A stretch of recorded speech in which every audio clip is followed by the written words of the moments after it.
অপু এখানে কথা বলেছেন, আমাদের আরো অঙ্গ সংগঠনের নেতৃবৃন্দ রয়েছেন, ডাক্তার জাহিদ, ডাক্তার আউয়াল এবং আরো অনেক ছাত্র নেতৃবৃন্দ কথা বলেছেন। আপনারা জানেন আমাদের উদ্দেশ্য যে আমরা একটি স্বয়ং সম্পূর্ণ জাতি। এই দেশটি, এই জাতি স্বাধীনতা অর্জন করেছে 30 লক্ষ মানুষের আত্মদানের মধ্যে দিয়ে। 2 লক্ষ নারী নির্যাতিত হচ্ছে। এত বড় আত্মদানের মধ্যে দিয়ে একটি জাতি, 18 কোটি 19 কোটি মানুষের এই দেশকে আপনারা চোখ রাঙিয়ে, ভয় দেখিয়ে, মিথ্যা অপপ্রচার, অপতথ্য দিয়ে দাবিয়ে রাখতে পারবেন? কখনোই পারবেন না। হঠাৎ করে আপনাদের কি হলো? আমি পার্শ্ববর্তী দেশের নেতৃবৃন্দকে বলছি যে আপনারা উঠে পড়ে লেগেছেন বাংলাদেশের বিরুদ্ধে অপপ্রচার করতে, অপতথ্য দিতে। আমরা আগেও বলেছি 5ই আগস্টের আগে যে সরকার ছিল, এটি ছিল একটি ঘৃণিত সরকার। এরা ক্ষমতায় থাকার জন্য নিজ দেশের সন্তানদেরকে হত্যা করতে দ্বিধা করত না। এরা নিজ দেশে গণতন্ত্রকামী মানুষকে চিরদিনের জন্য নিরুদ্দেশ করে দিতে দ্বিধা করত না।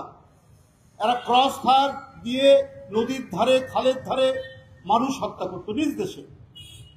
তো সেই সরকার, হাসিনা সরকার আপনাদের এত প্রিয় ছিল কেন?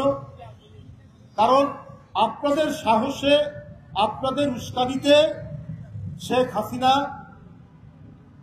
যা ইচ্ছা তাই করে বেড়াতেন বাংলাদেশে। উনার ভোটের দরকার হতো না। শেখ হাসিনার অধীনে যে ভোটগুলো হয়েছে, সেই ভোটগুলো হয়েছে ভোটারবিহীন। যে ভোটের এক একটা নাম আছে, ভোটার শূন্য ভোট, নৈশকালীন ভোট, মিডনাইট ভোট, এই কথাগুলো শেখ হাসিনার সময় যে নির্বাচন হয়েছে, সেই নির্বাচনের সময় মানুষ এই আখ্যাগুলো দিয়েছে শেখ হাসিনার ইলেকশন। তাহলে সেই শেখ হাসিনা তার ভোটার শূন্য ভোট, তার পতিত নির্বাচন কমিশন, এদের প্রতি আপনাদের এত মহব্বত কেন? বাংলাদেশের জনগণ থেকে যে সরকার ধিক্কৃত, সেই সরকারকে আপনারা সমর্থন দেন এবং যেদিন শেখ হাসিনার পতন হয়েছে সেই দিন থেকে ক্রমাগতভাবে রিপাবলিক বাংলা, ক্যালকাটা নিউজ,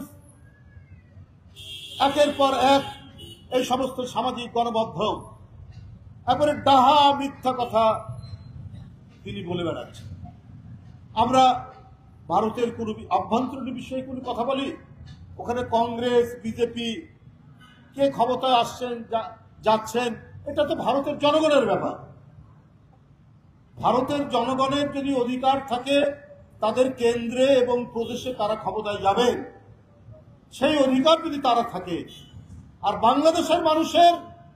বাংলাদেশের নাগরিকের ওই অধিকার থাকবে না, অধিকার থাকবে ভারতের এই অপপ্রচারকারীদের। আমাদের বক্তব্য হচ্ছে সেইটা। আপনারা মনে করেছেন আপনারা পেঁয়াজ বন্ধ করে দিলে বাংলাদেশের মানুষ আর তরকারিতে পেঁয়াজ ব্যবহার করতে পারবে না।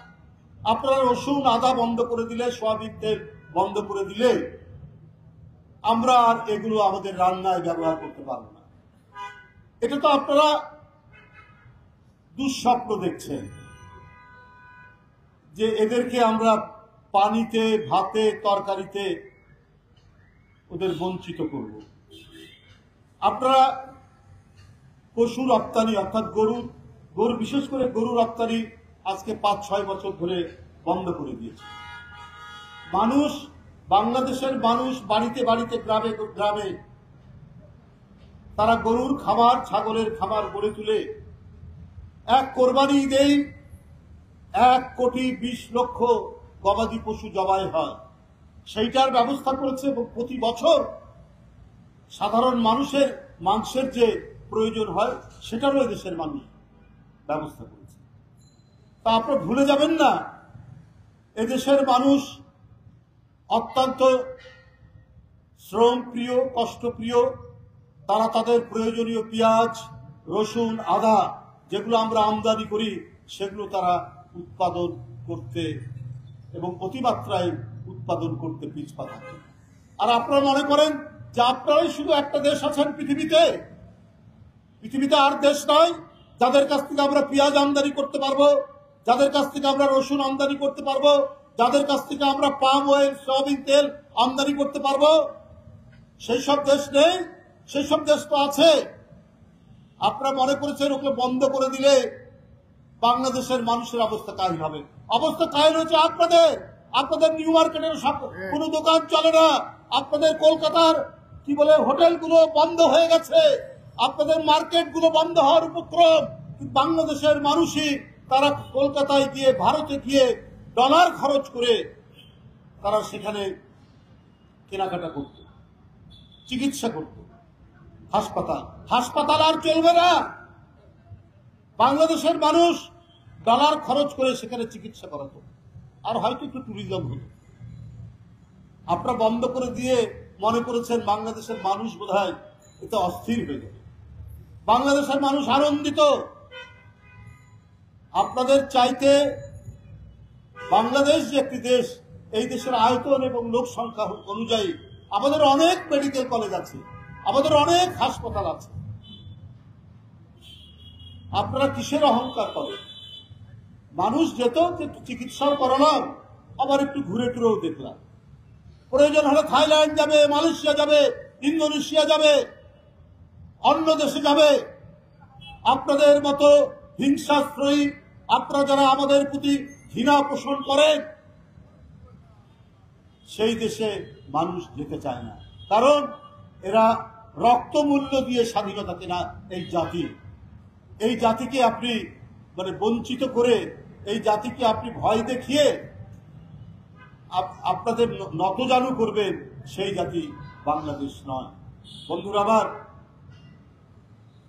রিপাবলিক বাংলা বলেছে যে চট্টগ্রামকে ভারতের অংশ হিসাবে দাবি করা।